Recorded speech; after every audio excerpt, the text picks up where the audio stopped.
എട്ടാം ക്ലാസ് പരീക്ഷാ ഫലപ്രഖ്യാപനം ഇന്ന്. മിനിമം മാർക്ക് അടിസ്ഥാനമാക്കിയുള്ള എട്ടാം ക്ലാസ് പരീക്ഷയുടെ ഫലപ്രഖ്യാപനം ഏപ്രിൽ 6-ാം തീയതി നടത്തുമെന്ന് മന്ത്രി വി. ശിവൻകുട്ടി അറിയിച്ചു. എഴുത്ത് പരീക്ഷയിൽ ഓരോ വിഷയത്തിനും 30% മാർക്ക് നേടാത്ത വിദ്യാർത്ഥികളുടെ വിവരങ്ങൾ ഏപ്രിൽ 7-ാം തീയതി രക്ഷകർത്താക്കളെ അറിയിക്കും. പിന്തുണാ ക്ലാസുകൾ ഏപ്രിൽ 8-ാം തീയതി മുതൽ നൽകി തുടങ്ങും. പിന്തുണാ ക്ലാസുകൾ രാവിലെ 9 മണി മുതൽ ഉച്ചയ്ക്ക് 12:30 വരെയായിരിക്കും. നിശ്ചിത മാർക്ക് നേടാത്ത വിഷയത്തിൽ മാത്രം വിദ്യാർത്ഥികൾ അധിക പിന്തുണാ ക്ലാസ്സിൽ പങ്കെടുത്താൽ മതിയാകും. അതിനുശേഷം ഏപ്രിൽ 25 മുതൽ ഏപ്രിൽ 28 വരെ പുനർപരീക്ഷ നടക്കും. ഏപ്രിൽ 30-ന് പുനർപരീക്ഷയുടെ ഫലപ്രഖ്യാപനവും നടക്കും. 9-ാം ക്ലാസ്സിൽ ഈ വർഷവും പരീക്ഷയുണ്ടാകും. 8-ാം ക്ലാസ്സിൽ മിനിമം മാർക്ക് അടിസ്ഥാനമാക്കിയുള്ള പരീക്ഷാ സമ്പ്രദായം കൊണ്ടുവന്നത് ഈ അക്കാഡമിക് ഇയർ മുതലാണ്.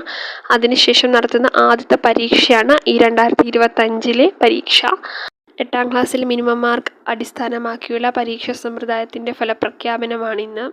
അപ്പോൾ 8-ാം ക്ലാസ് പരീക്ഷ എഴുതി എല്ലാ മക്കളും അതിൻ്റെ റിസൾട്ടിന് വേണ്ടി കാത്തിരിക്കുകയാണെന്നറിയാം. അപ്പോൾ എല്ലാവർക്കും നന്നായിട്ട് തന്നെ 8-ാം ക്ലാസ് പാസ്സാവാൻ സാധിക്കട്ടെ. എല്ലാവർക്കും അവരവർ ഉദ്ദേശിച്ച മാർക്ക് കരസ്ഥമാക്കാൻ സാധിക്കട്ടെ.